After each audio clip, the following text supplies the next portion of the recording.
Hi, welcome to Learning Monkey. I am Raghu here. In this class, we will discuss about failure cases of k-means clustering.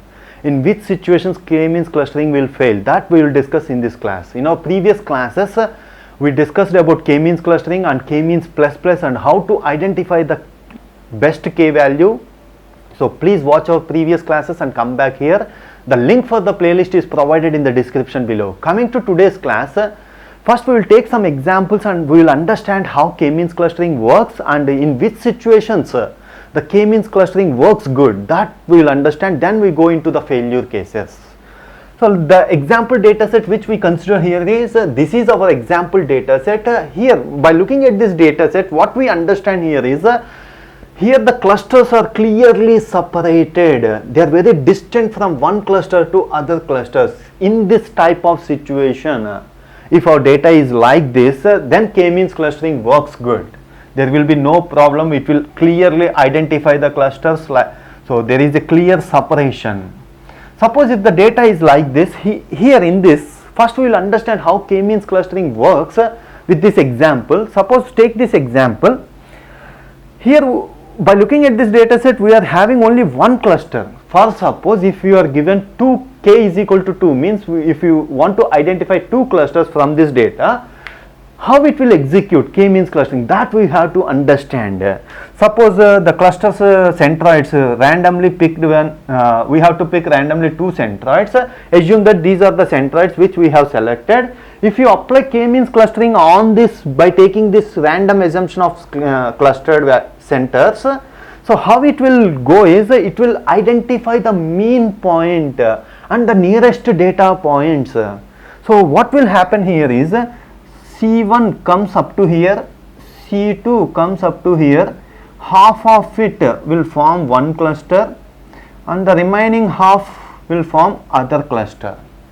So usually, so this is how k-means clustering works. In our previous class we discussed that it will identify the mean point and the nearest data points. So it is completely based on the distance value. That's why we will get this spherical shapes. So what's happening here is, k-means clustering is always identifying the spherical shape clusters, means circular shape.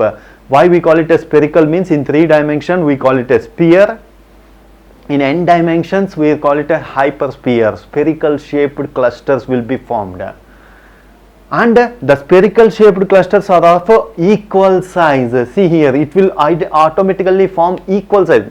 Here we have written it as a big one, but usually it will form an equal sized clusters will be formed. Because the reason is, if it will find the equal sized clusters. Why? Because it will identify the distance. It is based on the distance. Equidistance will be, if it is nearest to this point goes to that side.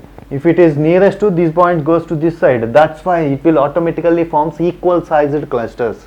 This points is very important for understanding the failure cases. So what's the important point here is, it will form equal sized clusters and always try to attend the spherical shaped clusters. Okay. So coming to failure situations, let's take a data set like this. Here we are having a clear separation between this cluster and the remaining two clusters. What's the clusters we have here is, this is one cluster and this is another cluster. So if you take the k value is equal to 3 value, this will form one cluster. But here when it comes to here, half of them will go to the small cluster, because it will automatically, defaultly it will identify equal shaped, equal size clusters.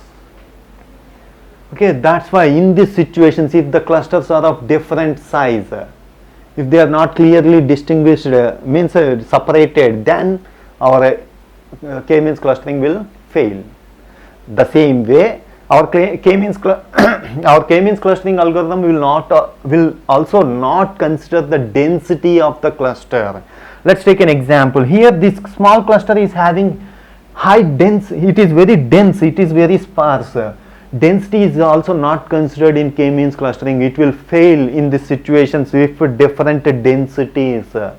Density is also not taken into consideration. So different densities also fail. And the last one is, if the clusters are of not spherical shape. Not spherical shape means, you look at here, this is one cluster, this is another cluster. If the clusters are of non-spherical shapes, our k-means clustering will fail in this situation.